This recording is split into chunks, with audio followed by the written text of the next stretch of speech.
back to DM-Nastics, the gym for dungeon masters to work out their minds. I'm one of your hosts, DM Celeste, aka Sea Witch. And I'm your other host, DM Neil, aka Jote Moniac. And I can clearly see from my waveforms that was too loud, but I'll fix it later. So it's okay. loud. Yay, fix it in post.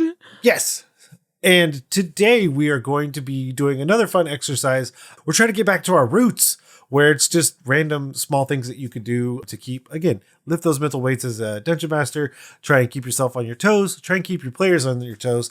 And we're always hopeful that it will work out better than we expect it to. So today, Celeste, what are we going to do?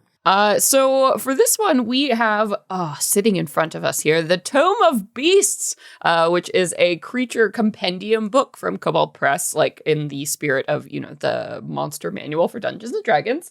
So we've got these big old books full of monsters. And what I see on the notes is that we're going to do some kind of monster swap, which sounds very exciting. But Yes. Neil, you should explain the exact thing we're doing because I'm excited and confused. Yay! Perfect. So basically, I think it was when I first got a hold of the Tome of Beasts, one of the things was there are a lot of monsters that are similar to the things that you're used to. But for me personally, my table is older players in the sense that they got me into it during second edition, which there also implies that they were playing before that. Mm-hmm. So kind of turning things on their head is a requirement of mine, just because if I put something very standard, it's not very fun for them because they've seen a lot of things. They've seen it. They already know how it works, all its tricks. Exactly. Yeah. So I distinctly remember using the putrid zombie from here because it basically throws up on the characters, and Amazing. They were terrified. So what we're going to do is even though this has been, now the book has been out for a while, so we're going to take two of those monsters and figure out how we can basically swap them. So it's reskinning, but now we're basically taking two versions and mashing them together and seeing what we can come up with. Cool. So the other random element is that thankfully there's an appendix in the back where everything is broken down by CR, so challenge rating, and we're going to roll randomly to find out what challenge rating we are in. Okay. So do you want to roll first? All right. So I roll, and we wanted to limit it to D10? Yeah, we'll do a D10 for now. I feel like things will get a little out of hand anywhere above it. Fair. Okay. Bam. All right. 3. That's a nice, hearty, middle-of-the-road number. Okay, so we're each going to pick one CR3 monster, and then the other person has to reskin it. Yes. Just gonna do a shout out to Cold Press. Thank you so much for making pocket editions of this book, because this is making it a lot easier. Okay. I'm ready. Okay. I'm ready. Okay. What monster do you have? So I did the cactid. Okay. Tell me about the cactid. Yeah. So the cactid, it is a large plant creature. Typically, it has root-like tendrils that explode from the sand as the base of this tall cactus bristling with needles. It uses its tendrils to reach for prey. So basically, it's got a bunch of cool like tendrils style attacks. It's got a reel, so it can go ahead and like pull people in towards it. It can do hail of needles, and then obviously it is a plant creature, so it's got some vulnerabilities to fire, things of that nature. It understands Sylvan, but can't speak Sylvan, which is interesting as a plant creature. Yeah, so that's kind of what's going on. Ooh, the tendril attack. Also, it drains body fluids. Ooh. So it can actually reduce hit point maximum and has some really nasty stuff going on with that. So that is the cactoid. Okay. So I wasn't sure how well this was going to work out, and the answer is much better than I expected. So I have the Spire Walker. Ooh. So basically, this is minuscule creature kicks up ghostly, sparkling fire when it jostles and jigs. Lightning sparks fly between it and its perch. So it also speaks Sylvan. Weird. It also has lightning darts. Ooh. So I can already kind of see where these two can intersect either with each other, but then also adding those kind of things back and forth. So what is your thoughts on like either merging the two or adding features from one to the other? Yeah, so I mean, it's really cool. I like the Spire Walker. They've got a lot of kind of a lightning rod thing going on. So that does obviously work really well with the spires and stuff. And so I don't know. Now I'm thinking like the cactoid can like drain health and fluid and stuff. So it almost gives me like an undead-y kind of vibe. And the Spirewalker, the lightning. So I'm getting a very like Dr. Frankenstein monster, like potential cross combo thing going on. So that's one way I could see like combining these two things. Or otherwise, if the Spirewalker, we wanted to like reflavor it as a more mobile version, I think, of the cactoid. We just have to give it some like weird tentacle nonsense. And then I feel like those two would be a pretty good match. Yeah, and I also think about making the cactid mimic more of the shambling mound features, because now you're adding in those lightning elements. So not only does it heal it, what if it also had the ability to use it? Because I think of that thought alone makes me exponentially more terrified of what a shambling mound is, because your assumptions are, especially with like vulnerability to fire, but the idea that, okay, fire is one thing, electricity is something completely different. Yeah. And so then not only do you have this cactid here, now those hail of needles also could be conductive in some way. And now you have lightning features that are added as well. Yeah, I really like too. The Spirewalker has like this feature. It's called Energized Body. So anything that hits it automatically takes lightning damage. So that seems like a really cool adaptation for a plant creature to have, because if it is rooted in place and if it's doing that tendril, you know, reeling people in and then towards it and it shocks them and they're like needles in the face, that's great. That's just great fun. I also think about, especially with the idea of giving more intentionality because of, well, let's see, intelligence. Yeah, so the intelligence of the Spirewalker is 11. What if the misses, like it throws a dart, but then that escalates as time goes on in the battle, because now it can use those darts that missed to maybe make its lightning more powerful, because it's going to arc through those misses. That's cool. So the idea of the tendrils, it becomes more like arcing lightning. That's very cool. All right, I like this. That's good. Okay, well that means it's my turn to roll a D10. Roll. It's going to be, well, no, that I have the book. I'll roll it into the book because it's a metal dice. So. Oh, yes. Mute that sound. 7. So Ooh, a little juicier. All right. Ooh, this is one of my favorite devils. I won't pick it because...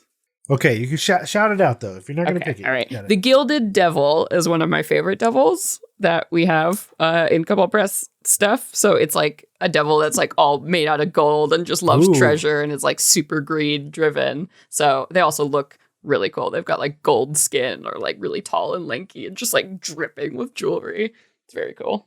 Decadent. I'm just gonna roll. I'm gonna roll a d20 again. Just make it random. Okay, I've got my choice ready. I'm looking at this one because the name is really funny, and I hope it lives up to. Oh wow! Okay, the monster is much cooler than the name implies. So let's do it. Okay. Which one did you choose? Okay, so I chose the Possessed Pillar. Okay. I assumed you would based on what you said, because I also chose the Possessed Pillar. Okay, all right. This is the flaw in the system. I already switched it. Okay.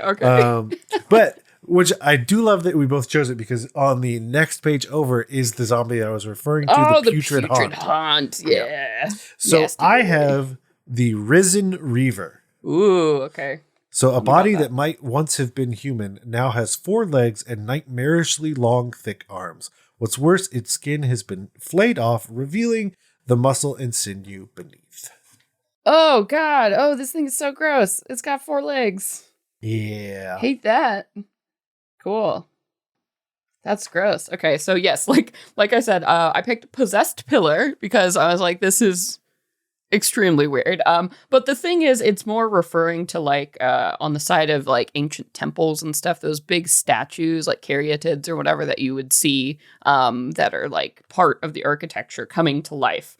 So this thing, they're large constructs, and basically they're even animal headed. So I think they're specific to like kind of Egyptian mythology. But yeah, they are pillars that are claimed by various cults, carved anew with blasphemous symbols.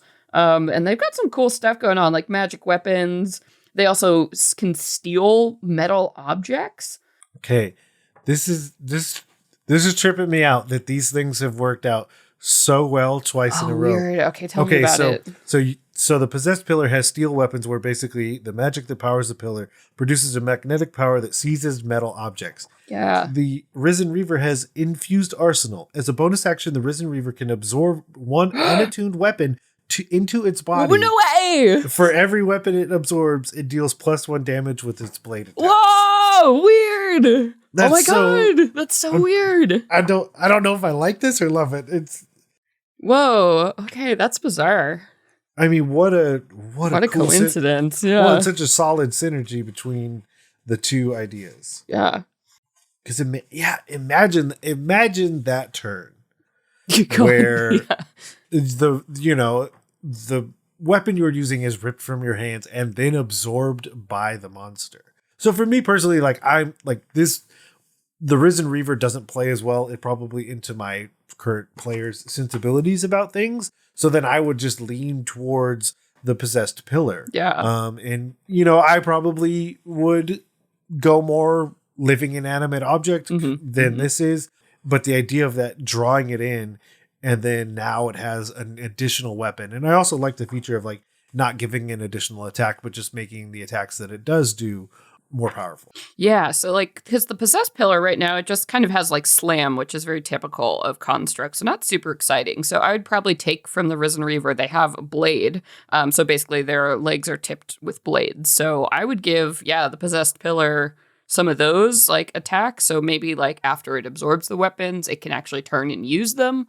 So that kind of cool stuff. Oh man, I also do like the Risen Reaver has skitter. I think it's because it's got 4 legs. But if you could add some stuff to the possessed pillar to make it move super quickly, that would be very fun and horrible. Because I feel like statues that come to life and stuff always move so slowly, right, in movies. Yeah. But if you give it oh no, it's on your face, some fast zombie vibes from the Risen Reaver, that would be very scary. Yeah, and even having it staged, so the first round it's moving slow, and then by round 2 or 3 certainly having it move much faster.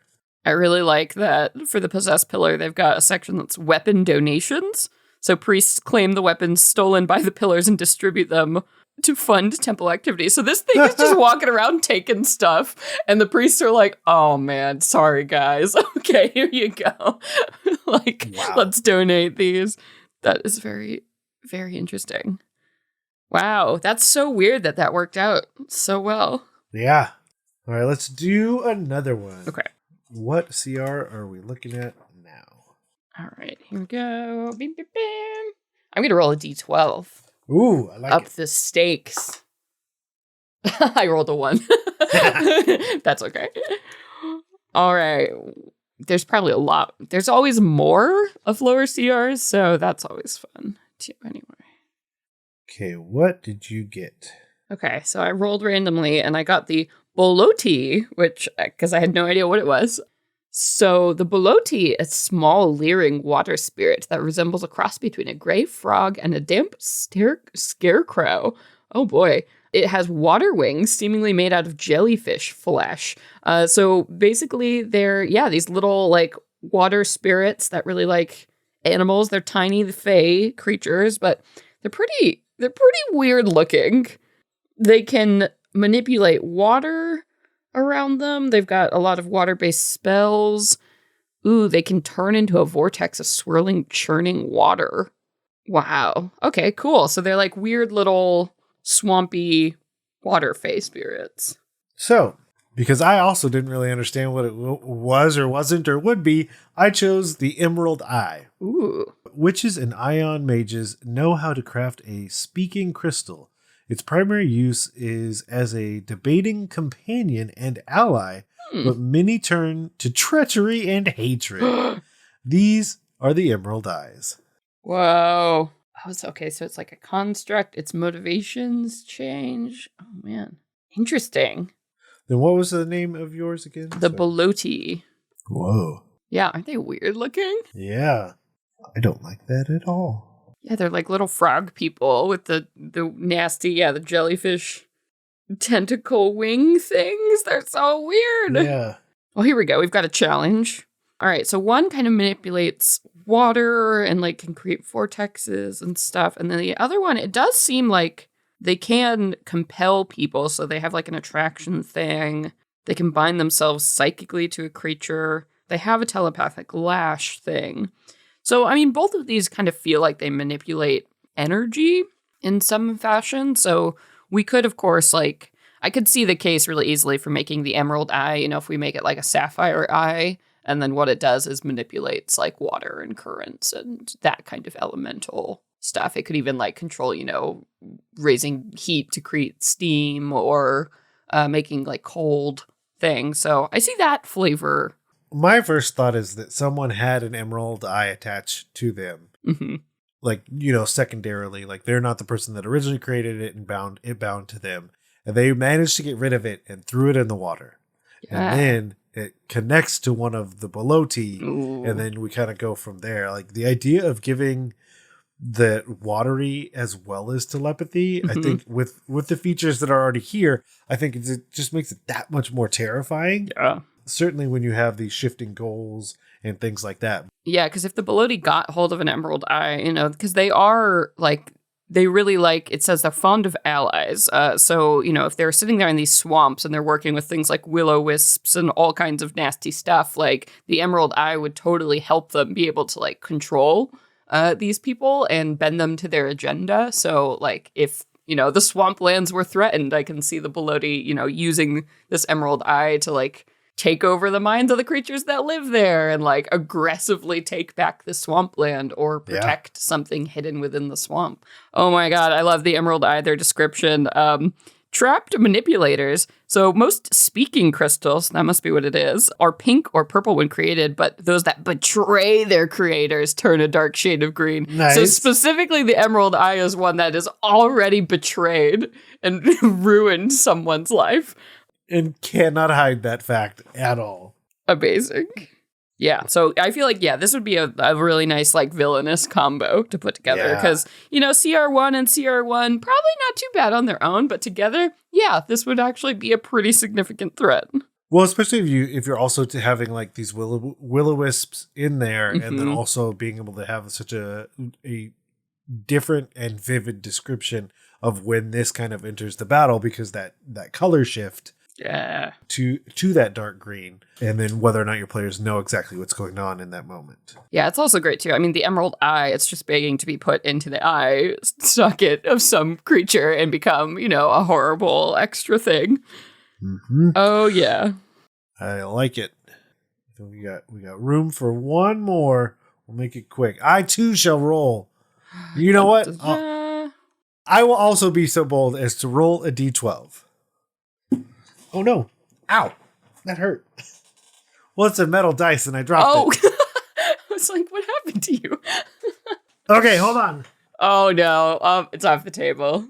Getting really exciting. At least it wasn't a D4. Metal D4. Metal D4. That's a literal caltrop. 11. Ooh, that's a nice juicy one. Okay. All right, what'd you get? I have the Voidling. Ooh, okay. I got the Blood Hag, so I feel like this will probably be good. Yeah, I think it'll work. Tell me about the Voidling. Writhing black tendrils stretch from this indistinct orb of pure shadow. The faintest flicker of something green, like an eye, appears for a moment in the center of the globe and then fades to black again. Ooh, yeah. Called from darkness, light eaters, cold tendrils. Oh, yeah. Okay. Yeah, because this works well. So the Blood Hag, obviously this bent back crone has long leathery arms and cruel flesh-searing talons, leathery flesh, covered in blood. So they can sense blood of living creatures, have a bunch of nasty spells. Blood-drinking hair. So she's got like tendrils out of her head. All right. Yeah, and they've got like, you know, a call the blood ability, so blood curses, bloody tears. Yeah. Oh boy. Ooh. Oh boy, these two. So I mean, we've already got like, you know, nasty tendril hair and nasty tendril shadow nightmare. Oh my God, these two together. What a nightmare. Fed by darkness, a voidling in magical darkness at the start of a turn heals 5 hit points. Ooh, okay. Cool. So, I mean, that's something, like, these both have kind of a vampiric element to them, for sure, because they, like, you know, feed off of things. So, I feel like, yeah, it would be really easy to make kind of, I guess, either of these be like, you know, switch the voidling to, like, a blood eater sort of thing, and then it can just affect things like constitution, and then, obviously, you know, reducing hit points. Yeah. Ooh, these are icky. Well, I like the idea of natural invisibility. A voidling in complete darkness is considered invisible. Ooh, yeah. So, yeah, definitely a very terrifying scenario you will then put your players into. Yeah. But like you said, like using those same blood features with the voidling, or taking these necrotic features and using those with the hag, I think both work. Both switch, really well. Seamlessly, yeah. Oh, terrifying. Okay, but we've done it. We've done it. We've done it once again. So hopefully that kind of illustrated the idea of taking two things that are either known to you, known to your player, mashing them together, figuring out what works. Because the other thing that exercise has the ability to do, where we had the Emerald Eye and the Baloti, is that it kind of told a story of how to elevate that Baloti by adding the Emerald Eye. Yeah. So yeah, there you go. That's exercise. Fun ways you can play with monsters. But if you enjoyed that and you want to leave us a rating or review, you can always head over to Apple Podcasts or your podcatcher of choice and leave one of those. Word on the street, it's fun. You'll enjoy every minute. It's good. It helps us. Everybody wins when you leave a rating and review. And of course, if you have anything else you want to tell us about, you know, fun ways you've mashed monsters together, you can always email us at dmnastics@gmail.com. Make sure to follow us on Twitter at DM-Nastics, me personally at cconowitch, and Neil at jokemaniac. And for everything else on the network, you can visit blockpartypodcastnetwork.com. And as always, a huge thank you to the bards. to the bards over on Bombarded for our intro and outro music, and you can find more about them at bombardedcast.com.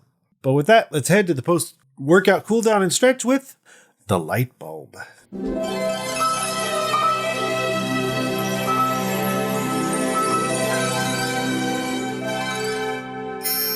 Light bulb. This is an interesting one.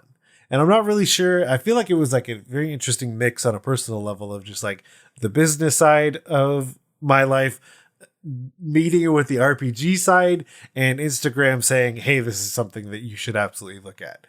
So we found a product. We will also preface, this product is expensive. Weirdly expensive. It is, because it's one of those things where once you get into the corporate realm, the ability to charge unreasonable amounts of money just happens. It does. Yeah. You have business expenses and credit cards you could write off and such and such. The old double penalty, where I gave you $1, and if at the end of the year I find out that you only spent 90 cents, not only will I take the 10 cents left over, I will also only give you 90 cents next year. So it just promotes buying stuff at exorbitant prices, and just doing things at a much higher price. Now, all that said, I think this is a wonderful tool if you can get your hands on it. And that finally leads us to storyteller tactics. This, I mean, heck, even on it, it says a 1-year guarantee, 10 times ROI, or your money back. Wow. So basically, it's a tool to make the stories that you tell more, the stories that you tell better.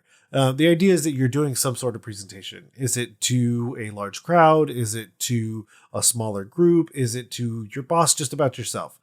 That's the fundamental element for these. But what I've realized about them is that it's the story told, but they've connected those stories so that it is a much richer story that you can tell. So, and all the other thing is, it's definitely a D&D person that has made these. Oh yeah, I mean, there's like you see on the cover, it's a dragon. It's somebody fighting a dragon, and these are, you know, they're storytelling tactics for, you know, they're framing it for your presentations or how to pitch things or how to tell a relatable story to people to get them to buy your product. But this is actually just really good storytelling advice for anyone. So yeah, totally a D&D person, game master who designed these. Well, yeah, even if you look at the story building system, do you know why you need a story? No. Then go to the concept cards. Mm-hmm. Yes, I do. But do you know where to find your story? No. Go to the explore cards. Like, go to the character cards, function cards, structure, style. It's like, oh, okay, wait. All of this just speaks directly to building a campaign or a module or the next part of your session. It's really interesting. And my other thing is that it's also approaching it from a different angle. So I think the stories that it could potentially help you tell are stories that you probably haven't told before. Just because I know for me, one of my big pieces of advice to myself and others that have been DMs for a long time is like, you got to try something different. Like, just because then that's going to be more fun for you and more fun for your players. Yeah. Yeah. This is a great tool. Yeah. Ways to think outside the box, or even I think for like writing, this would be really useful for writing short stories or, long form things. I'm very interested in these cards. They're a really cool idea. Oh, there's workshop ones as well. There you go. So you can definitely check it out in the show notes. Like we said, we're prefacing that it is a pretty substantial price tag, but if you're interested, there will be a link in the show notes. But with that, we'll turn out the lights and head out of the gym. Before we go, I want to implore you, the listener, to join the forums, the Discord, Twitter, and anywhere else you can find us to take part in these challenges, exercises, and other amazing conversations being had. And to do that, head over to dungeonmasterblock.freeforums.net and try some DM-Nastics, so your players don't ask, do you even lift?